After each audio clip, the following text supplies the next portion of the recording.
হাইওয়ের উপর অস্থায়ী দোকান, বাজার, যত্রতত্র পার্কিং, ব্যাটারি চালিত গাড়ি এসে 4 লেনের রাস্তাকে অনেক সময় দেখা গেল 1 লেন ব্যবহার উপযোগী করছে, আর 3 লেন অকুপাই হয়ে গেছে। 2 লেনের রাস্তা 1 লেন অকুপাই হয়ে গিয়েছে, আর 1 লেন দিয়ে মোটামুটি যানবাহন চলতে পারছে।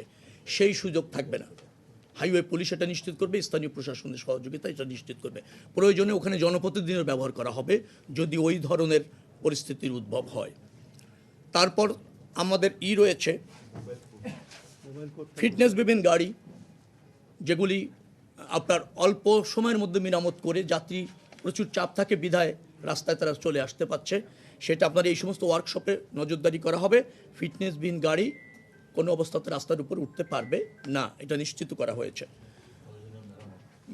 প্রয়োজনীয় মেরামত, ওই যে অল্প সময়ের মেরামতটা আমরা বন্ধ করেছি, যাতে অল্প মেরামত করেই সে চলে যাচ্ছে, কিন্তু রাস্তাতে গাড়িটা মানে অকেজো হয়ে যাচ্ছে, বিকল হয়ে যাচ্ছে, সেই ধরনের গাড়ি যাতে রাস্তায় যেতে না পারে। রেইনবো অলরাউন্ডার এক্সটেরিয়র পেইন্ট বাড়ির বাহিরের দেয়ালের সুরক্ষা নিয়ে থাকুন নিশ্চিন্ত, সাথে পাচ্ছেন 10 বছরের ওয়ারেন্টি। আরেকটা হচ্ছে যে আমাদের সেতু বিভাগ এবং সড়ক বিভাগ, তার কিছু গুরুত্বপূর্ণ কাজ ইতিমধ্যে চলমান আছে। সেই কাজগুলি যাতে কোনো রকমের মালামাল, ইকুইপমেন্টস রাস্তার উপর না থাকে, লেনগুলি যাতে সচল থাকে, সেটা দ্রুততম সময়ের মধ্যে কিছু মেরামত করে যান চলাচলের উপযোগী করা হয়েছে।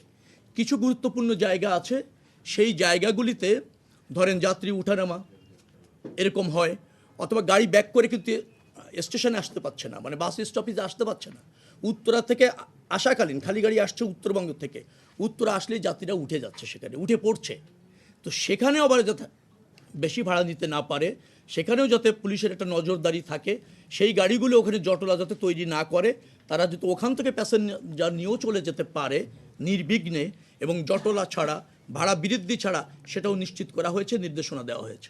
নিত্য প্রয়োজনীয় এবং পচনশীল বস্তু ছাড়া ট্রাক, লরি যেগুলি আছে সেগুলি চিটাগাং পোর্ট ওদিক থেকে বেশি আসে, সেটা যাতে কম আসে সেটাও নজরদারি করা হবে।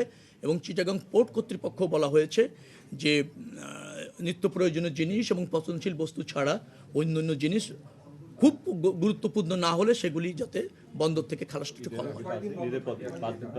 4 দিন নিশ্চিত করা হয়েছে, আর 5 দিনের আমাদের প্রস্তাবনা আছে।